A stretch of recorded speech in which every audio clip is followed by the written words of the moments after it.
ये ज्ञान परमात्मा बिना नहीं दिया जा सकता, जिसको अशिक्षित कहें।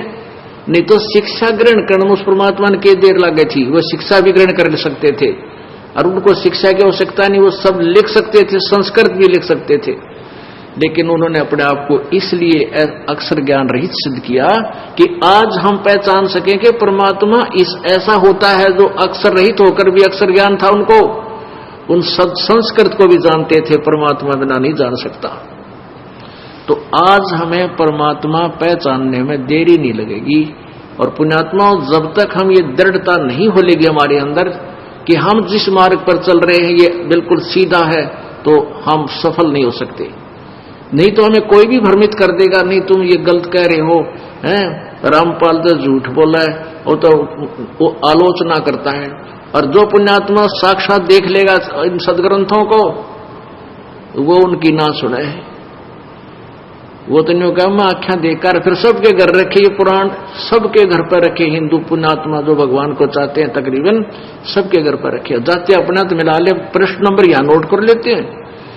एक बार ये दास नासिक में सत्संग कर रहा, खुला पाठ बार बार जाकर सत्संग कराया करते थे।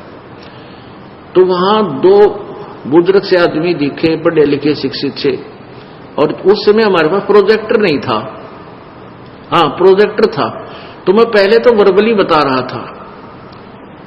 तो वो हमारे एक दो भक्त भी बैठे थे, वो कह रहे झूठ बोलता है, ये षड्यंत्रकारी है, लगता हम ब्रह्मा विष्णु महेश को नासवान बताता है।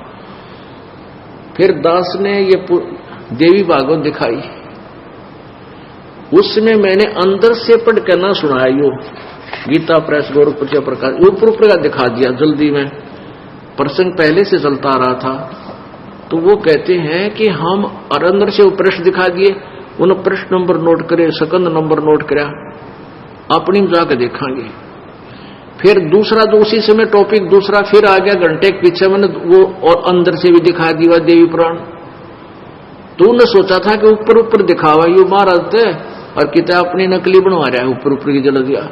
जब अंदर से दिखा गीता प्रेस गोरखपुर गोविंद भवन कार्यालय कोलकाता का संस्थान और फलाना फलाना इसके संपादक, वो नो करें, नो करें ये तो सत्य है।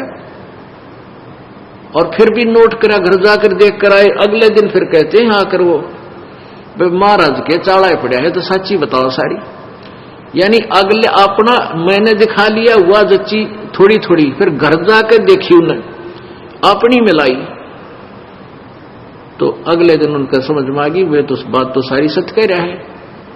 तो पुण्यात्मा यो पुराना रंग इतना भयंकर चढ़ गया हमारे ऊपर, यो ज्ञान समझ में आ गया कि साची बतावा है संत, और सत्य यही है। फिर भी ना नाम लिया, न्यू कहे भाई क्यों कर छोड़ना है पिछली पूजाओं को। परमात्मा कहे जान बूझ साची तजर करे झूठ तेने, अर्ता की संगत है प्रभु स्वप्न में भी ना दे। सामने सत्य है कि ये पूजा के योग नहीं है, या पूजा व्यर्थ है, इसे जन्म मृत्यु नहीं मिटेगी, दुर्गति रहेगी, तुम्हारा कष्ट भी निवारण नहीं होगा। और फिर भी न्यू कहे इसने क्यों कर छोड़ना।